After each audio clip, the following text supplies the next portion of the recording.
pick holding court. And a lesser light from the Denver Nuggets will show how he'll have his opponents scared stiff. We begin this week's action reel with the defending world champion Chicago Bulls leading the way.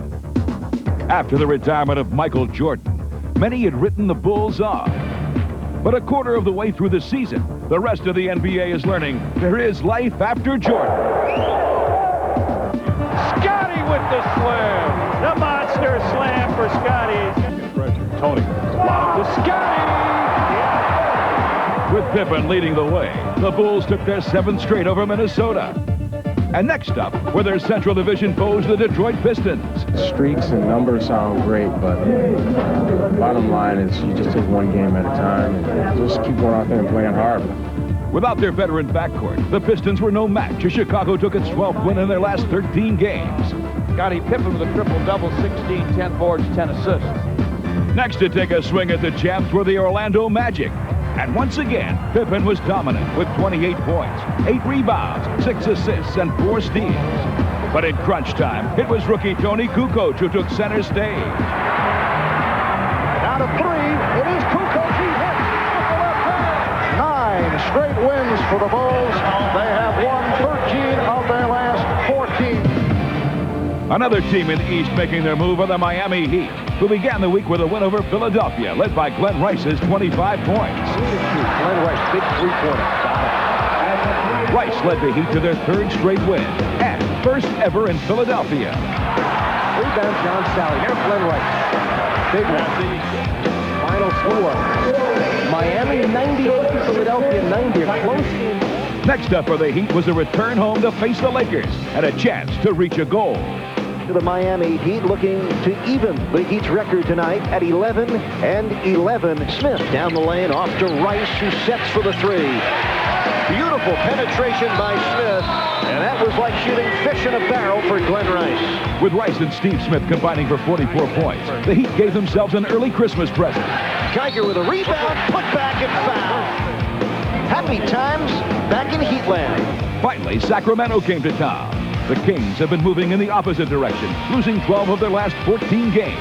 And with 5 players scoring in double figures, the Heat cruised to its 5th consecutive victory, beating Sacramento 109-95. And look at that off the putback. Steals, Grant Long. Look at that pass to Geiger. And that should do it. Over in the West, Portland was seeking its 3rd straight win. But down by 21 points to the Warriors in the 3rd quarter, this seemed highly unlikely.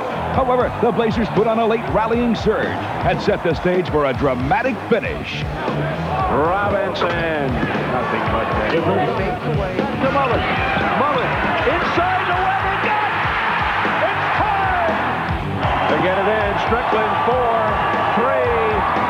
Strickland puts it up and in. With 0.2 seconds.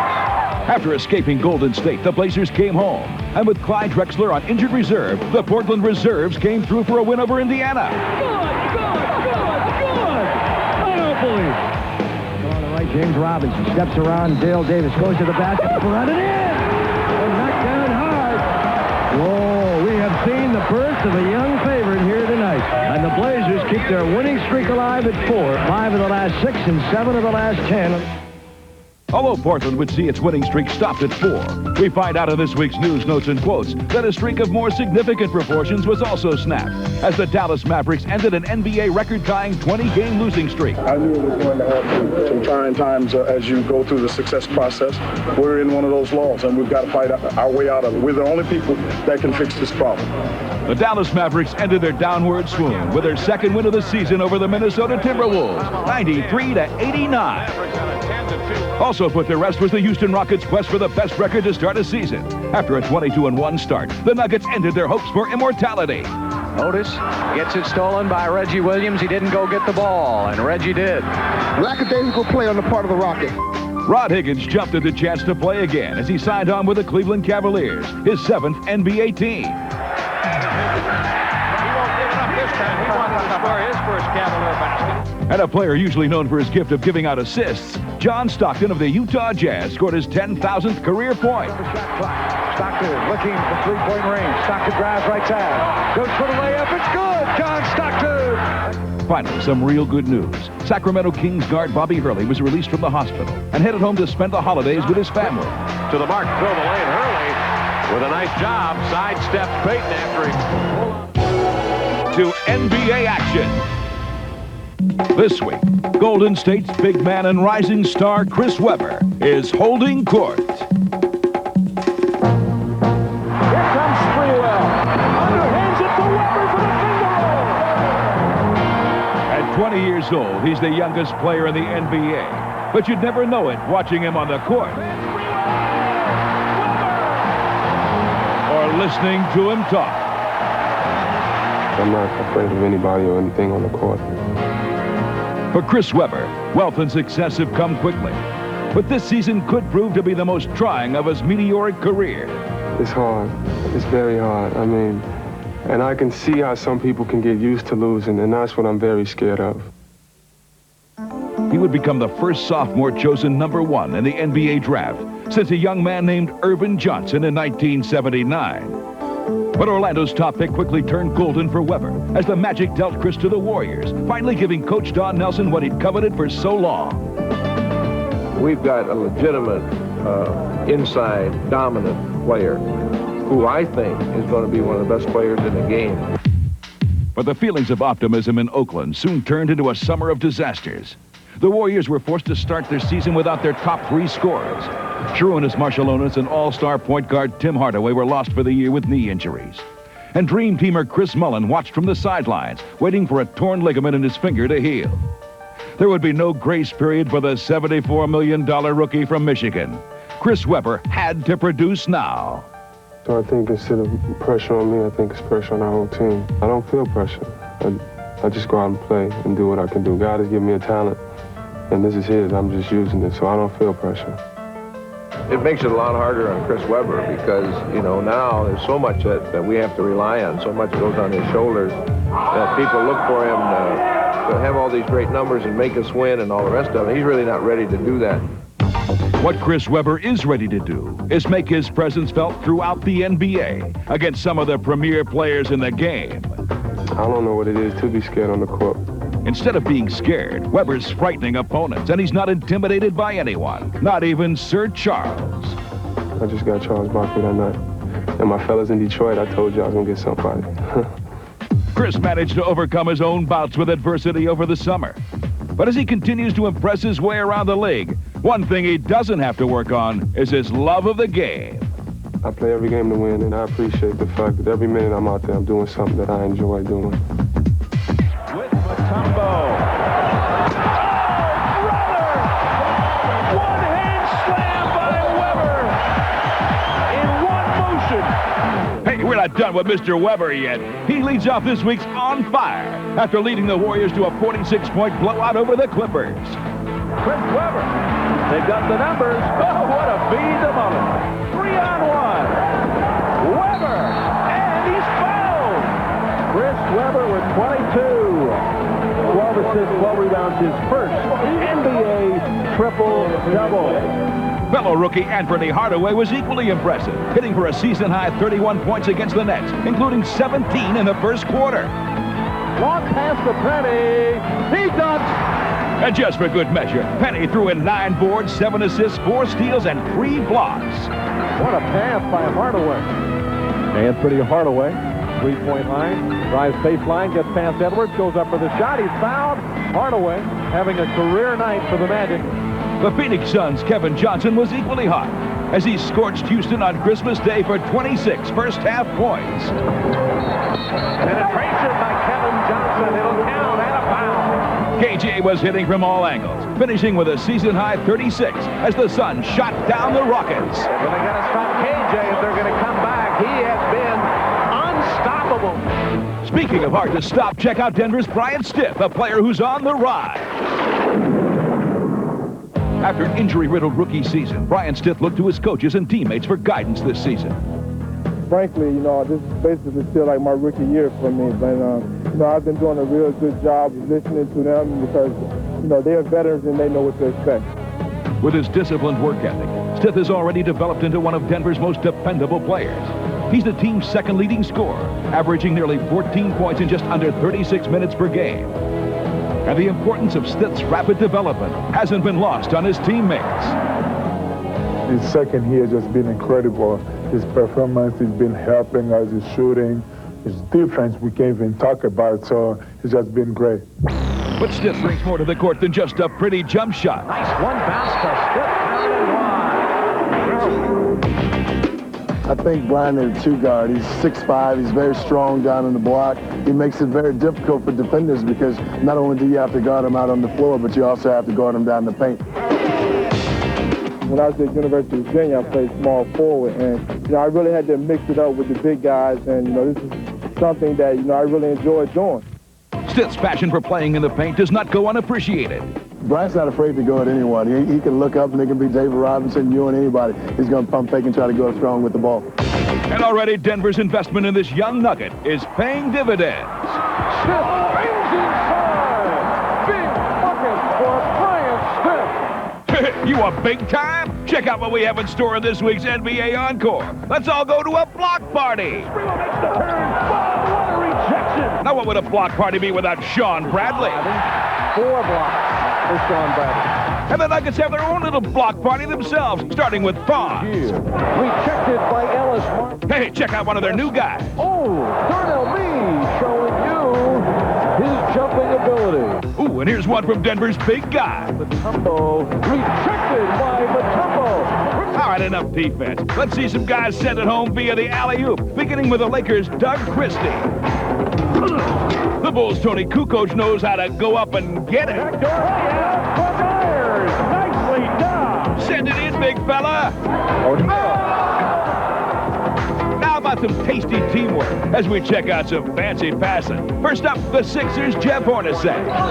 Hornacek's behind the back. Seems like these guys have been playing together a while. The grab. Yeah, between the legs. Who says all JR can do is score? Bouncing down the lane. Caught by Chuck Wilson.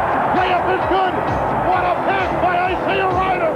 Anderson body keeps the dribble. What a love. To PJ. Oh, you gotta love it. Finally, we get in your face with some serious slams. Now take a look at the Pacers' Kenny Williams. Here's Kenny Williams ducking in. But this high-flying buck sure isn't feeling blue. Oh, look at Dale Davis coming from out of nowhere. Here is Byron Scott and Dale Davis on the rebound and the follow-up. Go get it, young fella. How about this nasty delivery? This is Keeler with a vicious slam dunk. Finally, X marks the spot. Oh!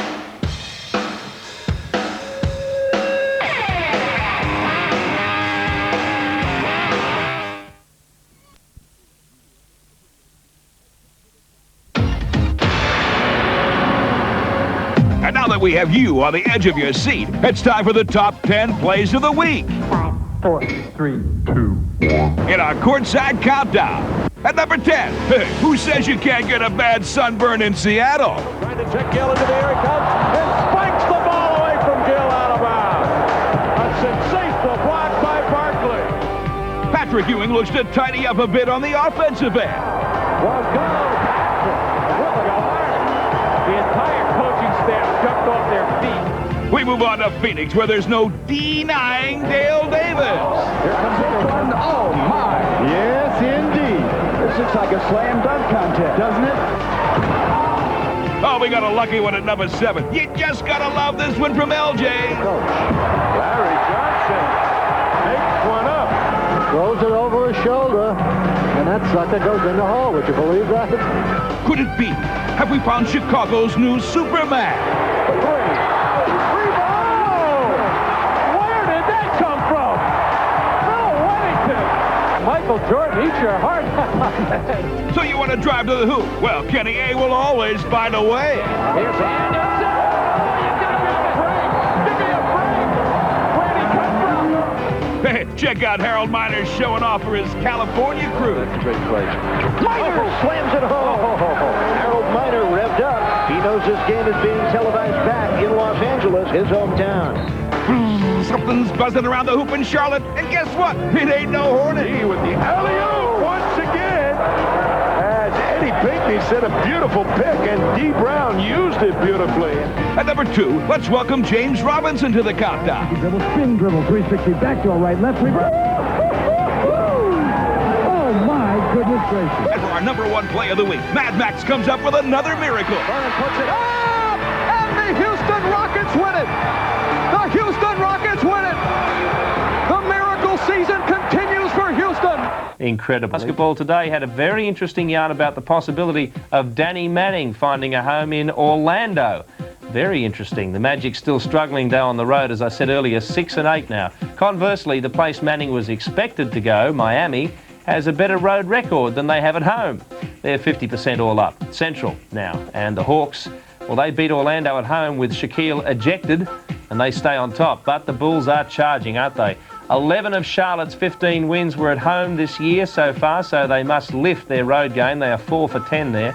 The Cavs, well, they're on a 5-game winning streak right now. Detroit are on a 5-game losing streak. Remember those figures, because in the Midwest, where we'll go right now, the numbers are even bigger. Houston is a fraction behind the Sonics now with 85%. The Nuggets, so good this year, but they are 4 for 11 on the road. So again, if they could lift there, they will go very well. The T-Wolves have now lost 6 games in a row. They were looking very good at one stage. And Dallas, well, they're Dallas, aren't they? They're still to win at home after 13 games. Gee, I feel for the fans. Let's go Pacific. Seattle leads the league now, just. Phoenix looking very good, though. Kevin Johnson is performing for them. And to answer one letter we had this week, Sir Charles is, in fact, 6'4". But overall, 4 Western teams have won 20 games or more. No Eastern team has won more than 19. That's very interesting. Top scorers now. Let's go to the graphics where Shaquille, as I said, is putting in a magnificent effort with 28.7 a game. David Robinson, similarly for San Antonio, has stood alone, although Rodman obviously is helping out on the boards. Mitch Richmond is getting in there, 26.4. Karl Malone, a mighty job on the boards as well. And Akeem is, well, he's looking MVP again, although it'll be a great race this year, won't it? Rebounders. Rodman, as I said, clearly the best in the league, although John Lucas is now working on his offense. So we could see another string to his bow. Eldon Polynice having a great season. Mutombo also. And O'Neal still in there with Akeem as the top rebounders in the league. Well, we'll be back with yet another game right after this break.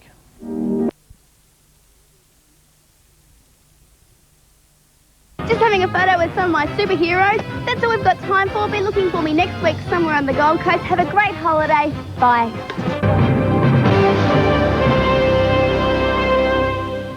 Teams, the mile-high Denver Nuggets. Last week, the Nuggets paid a visit to Reunion Arena, where the Mavs were looking to snap their NBA record 12-game losing streak to start the season.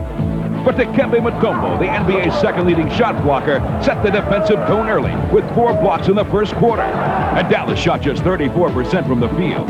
Meanwhile, all 5 Denver starters scored in double figures, led by Brian Stitt's 21 points, including 15 of 15 from the line. Raul finds Ellis to the hoop. Oh, man. Denver Nuggets with their 4th straight victory. And they do have the 500 mark. Back at McNichols Arena, the Nuggets were looking for their 9th straight home win and a chance to break the 500 barrier for the first time this late in the season since 1989. Williams, great pass to Abdul Rauf. But despite a 15-point lead and a dazzling display of Dikembe's defensive dominance, Alexander with a nice spin on Mutombo, rejected by Mutombo was ejected. And Brian Williams carried the load for Denver by scoring all 13 of his points in the second half and coming up big defensively. Rejected by Brian Williams. Reggie Williams hands it off to Brian Williams for the stop. Stick a fork in them, they are done. And the Nuggets have done it. It's nice. 5 in a row. When Dikembe went out, Brian had to step up. He played terrific. You know, we have Philly, I think LA coming in here. So, you know, we just got to go out like we've been going out the last 5 games. Sunday night against the road-weary Sixers, the Nuggets went after their 10th straight win at home. And early on, it looked like they just might get it. A face job, Williams on Bradley, and an extra word or 2 afterward. But Clarence Weatherspoon took Denver to the rack, finishing with 21 points and 10 boards as the Sixers upset the Nuggets. Weatherspoon jams in the face of Mutombo. The Phoenix Suns are serving notice that despite the early success of Houston and Seattle, they're still the team to beat. Green will take it all the way. Against the struggling Celtics, Kevin Johnson had 23 points and 14 assists. To Barkley. Phoenix handed Boston their 6th straight loss, as Dan Marley led the way with 27 points, including 20 in the first half. as Marley has 5-3. And A.C. Green threw in 25. A.C. hasn't missed, and he still hasn't. A.C. Green is 5 for 5. This is the Dan Marley and A.C. Green shooting exhibition. You know, I wouldn't like to play against us either because it's hard to guard us. The Suns closed out 1993 by beating the Sixers for their 4th straight, improving their NBA best home record to 14-1. Here's Ainge for the trio. Suzanne! Charles Barkley led the charge with his first triple-double of the season. The lob for Barkley. Guamo. Posting 22 points, 14 rebounds, and 12 assists. Look at that pass. Oliver Miller from Charles Barkley. And Sir Charles seemed to enjoy taking it to his old team. AJ to Barkley. Okay, that was a nice way to end the year for us. Well, we're 21-5 without either of our small forwards. I'll take it. New Year's resolution. Hope to be living next year. The Suns may be on the rise, but as we find out in this week's news, notes, and quotes, the Sacramento Kings suffered a setback as Jerry Reynolds, the former coach and most recently their general manager, decided to resign. The 49-year-old Reynolds had been with the Kings since 1985. The banged-up New York Knicks were again hit hard as reserve guard Hubert Davis was injured and will miss approximately 6 weeks with a broken left hand. Davis loses Augment. Goes to the right hand and draws the foul. The Knicks will no doubt miss Davis, much like the Detroit Pistons have been missing veteran guard Isaiah Thomas, who's been out for the last 5 games with a sprained right arch and a dislocated toe. Now the Pistons have numbered. Isaiah with a pull-up. He fills it up. Also on the mend is all-star forward Larry Johnson of the Charlotte Hornets, who was placed on the injured list with a lower back sprain, unrelated to off-season back surgery. He's expected to miss 3 weeks of action.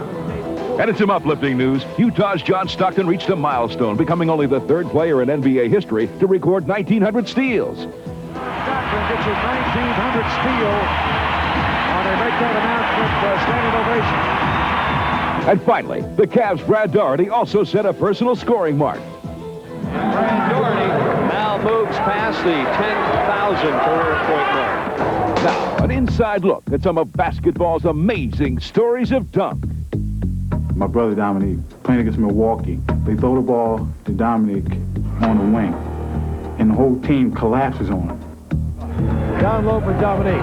Baseline drive. Dominique. Oh, my goodness!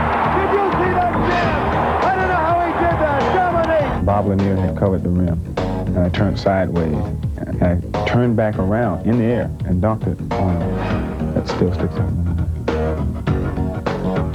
I just know, anytime Chicago comes in town, you have to leave your family and everybody else home. You don't want to be embarrassed. Now the Bulls beat the pressure. Jordan from Clemson. Look out. And alley-oop went up in the air on the fast break, and all of a sudden, Jordan went up about 10 or 12 more notches than I did. Not ashamed to say, you stand there in awe. I still have vivid memories of a Dr. J tomahawk dunk. Eaton had stayed back, but here comes Irving anyway. He went up over the top of me and came crashing down and about took the rim off the backboard and just kind of left me standing there with Spalding across my head. People don't realize is I played 15 minutes that night and I fouled out. And I was a little bit upset because I thought I'd get some bad calls. And I just needed some way to show my anger out. Kemp picks Mark Jackson, gets the give and go. Oh! It was no way that we thought he could dunk the basketball, but he proved us all wrong. Oh, please, let's see that again 100 times. I think it was one when Chambers went over Mark Jackson. I mean, that was an awesome dunk. 2-on-1. KJ to Chambers. Jam! Oh, boy. He went right up Mark Jackson. When he hit Mark, he was already high. But when he hit Mark, he went a little higher, and he just tore the rim down. Dominique, it's a tip jam. He comes over about 2 of his teammates back and just jump right over on one hand, just rolls it down through the hoop. I mean, it's just awesome. You see that, you like, God. I'll tell you a story that I think summed the whole thing up. We was playing Chicago in Salt Lake. They switched and put John Stockton on him. And he turned around and dunked on Stockton. So some guy got up and almost followed him down the sideline and said, hey, Jordan, pick on somebody your own size. So next time down the floor, he dunked on Mel Turpin and went over and looked at the guy and said, was he big enough? This week, the Rockets' tower of power in the middle, Akeem Olajuwon, holds court. The glow of the NBA spotlight this season is focused squarely on Akeem Olajuwon. With Michael Jordan now out of the league, there is a great deal of sentiment that Olajuwon is now looked upon as the best player in the game. Recognition well-deserved for the 8-time All-Star, but hardly accepted. Akeem, in fact, sees things quite differently from his supporters. I disagree with that, because in this league there's so much talent. When you go to Orlando, they say the same thing about Shaquille. You go to San Antonio, they say that about David Robinson. Of course, when you go to New York, they say that about Patrick. So he's so competitive, and it's very difficult to say a single player is the best player in the league because it depends on different people's opinion. Olajuwon has simply redefined the center position. At 6'11", he's gifted with guard-like agility and quickness, but with strength and leaping parallel to his size. His game is one of constant refinement. In the beginning, I loved the big man's game, posting up, making post moves. But after triple teaming and double teaming, you become restricted to certain areas. Then you have to do something else. You have to go out and shoot jumpers, drive, put the ball on the floor, more active. Once upon a time, he was the only offensive option in Houston. Now, he's surrounded with quality talent, providing more weapons in the Rockets' arsenal. You know, it makes the game so much fun, so much easy because, in fact, now we're fighting to see who's going to be the first one to do the job, because everybody is capable of, delivering, so we fight to deliver. I'm really proud of the way my team plays, and my best player is a workman-like superstar. If he's got any gas in his tank at the end of the game, somehow he's going to find a way for us to win. Now in his 10th year in the league, Olajuwon is a great leader of this Rocket team. And his leadership appears to be infectious, as many of his teammates gain confidence from him. Which is very important. Sometimes when you make a mistake, you already feel bad about it. So you have to encourage at a time where you need to encourage somebody. Sometimes you have to enforce, so you have to keep the balance. After 3 trips to the Final Four at the University of Houston and 1 trip to the NBA Finals in 1986 against the Celtics, Olajuwon still seeks that elusive championship. However, the dream still keeps everything in perspective. Championship is very important. We have a team that can do it, and we don't want to blow it. But if we don't win it, that will not be the end of the world. There's always another time. His joy for the game is reflected on the court. And this year, the Rockets' success allows him to dream on. I feel so much, so blessed because this is my 10th year in the league, no injuries. I'm still on top of my game. My teammates, we are winning. This is like my rookie year, and I'm still looking for a brighter future. So this is fantastic. It's a blessing from the sky. Leading off this week's On Fire is New Jersey's Derek Coleman. Last Tuesday, D.C. went across the river into New York and lit up the Knicks for 30 points and 13 rebounds, sparking the Nets to their second victory over New York in a week. Coleman. Eric Coleman with a pretty spin. Eric Coleman with a very sweet-looking turnaround jump shot. Just under a minute remaining fourth quarter. Coleman for 3. Eric Coleman hits from downtown. Also hitting from downtown was Cleveland's Gerald Wilkins. Last week against Central Division rival Charlotte, Wilkins scored a season-high 29 points in a big overtime win at Richfield Coliseum. He's on the move. Gerald Wilkins with a duck. Oh, what a great shot by Gerald Wilkins, and he was fouled on the play. And in the extra session, Wilkins was the man. Gerald Wilkins lets go of a 3, and Charlotte wouldn't guard him, so Gerald did what you have to do. Finally, the Suns' second-year center Oliver Miller tallied a career-high 32 points last week against Philadelphia. The Big O took big advantage of the Sixers' double teams on Charles Barkley and hit on 12 of 14 shots. Oliver Miller. Now Barkley, the lob for Miller again. Score, count it, and he is fouled. Once again. But here it is again. Oliver Miller, wide open underneath, and the O show is for real with 32 points. Jamal Mashburn, the subject of this week's Rookie Watch, is the real deal as well. While learning about life in the NBA, he's also learning to live with some lofty comparisons. Mashburn turns Kukoc inside. What a move. There's a killer crossover. There are a couple guys in the league that have a crossover like that. Hardaway, KJ, and Phoenix. Look at this. Little Michael Jordan-like, was it? Huh? Yeah. I didn't say he was Michael Jordan. Mashburn with a nifty move. He's been compared to so many great players already. It makes me work harder because you don't want to let the statement, just be like, well, somebody just threw it up in the air and just said it just to be saying it. But I also want to make my own footprint. I just don't want to be, he's like Larry Bird. I want to be Jamal Mashburn, really. I want to make my own noise. He's a pretty gifted player. There's no question about it. If you look at his body, you look at his size, you look at his versatility, you look at the fact that the game is relatively easy for him, those are all big pluses when you make that transition to the NBA level. He absolutely has cute moves inside, but he's got tremendous three-point range. That kind of a threat, great combination. While leading all NBA rookies in scoring at over 19 points a game, Mashburn, the 4th pick in the draft overall, has joined Jimmy Jackson in Dallas as the cornerstones of the Mavericks rebuilding program. Hey, our time will come and we will mature and get better. You know that they can play. You got to show that you can play. While Jamal's been a monster mash, this week's encore is a giant smash. And we start by getting in your face with some nasty dunks. Take that, says John Starks. Oh! And here's a royal flush. That's why I like that kid, Eric. And the Admiral gets caught in a spider's web. But if you stay in Mr. Robinson's neighborhood long enough, you're going to get burned. And Luke was longing for this. Man, his eyes got as big as the basket.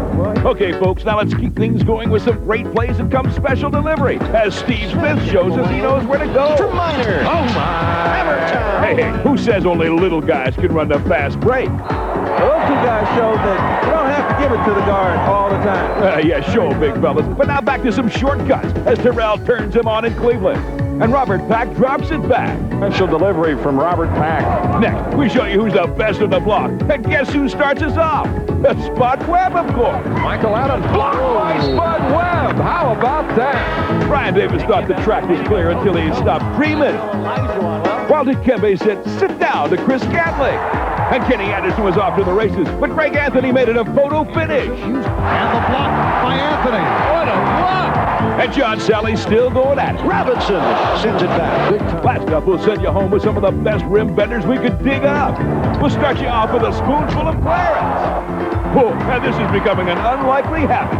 Tip dunk by Bill Wennington again. The Cavs' Brad Daugherty knows how to follow him up.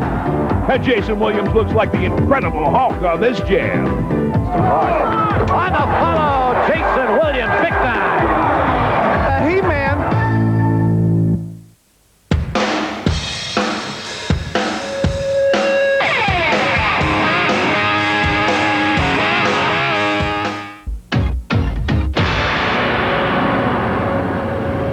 And now that we have you on the edge of your seat, it's time for the top 10 plays of the week. 5, 4, 3, 2, 1. In our courtside countdown, at number 10, it's Kevin Willis for the winner. Seconds to go. Willis goes up with a hook. It's good.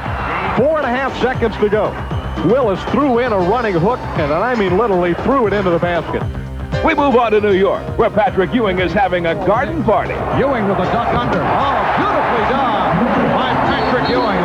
Leaping Lizards at number 8. We bring you one leaping L.A. Laker. Slam dunk Christie. Right-handed guide shot.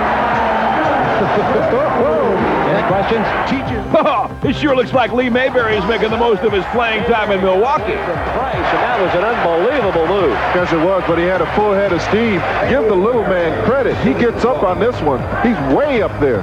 Well, at number 6, we got another little guy who's on the move, this time in Denver. Doro. Gorgeous finger roll. Did he accelerate from half court? Ooh, you gotta believe that the Dream will be having nightmares about this one. Oh, my! Look at him. He's talking at him. He's talking to him.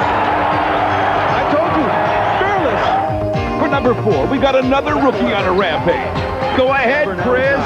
Here's Weber in the open court. Going all the way. Oh, brother. What a move by Weber. Not bad, fellas, but when it comes to taking it to the rack, nothing beats a shack attack. 13, what a stuffer. On the alley-oop, O'Neal slammed it through with a one-arm outstretched. It's crunch time at number 2, and the Cavs' Gerald Wilkins buries the Bucks. Wilkins way up, lets it go for three, and he made it! Oh, Gerald has pulled this one out! What a bomb!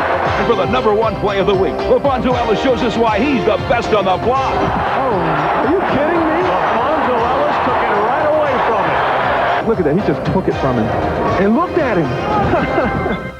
There you go. Well, before we go to the ladders, with Doc Rivers out for the season, the Knicks have finally stitched up a replacement. You're going to hear it first right now.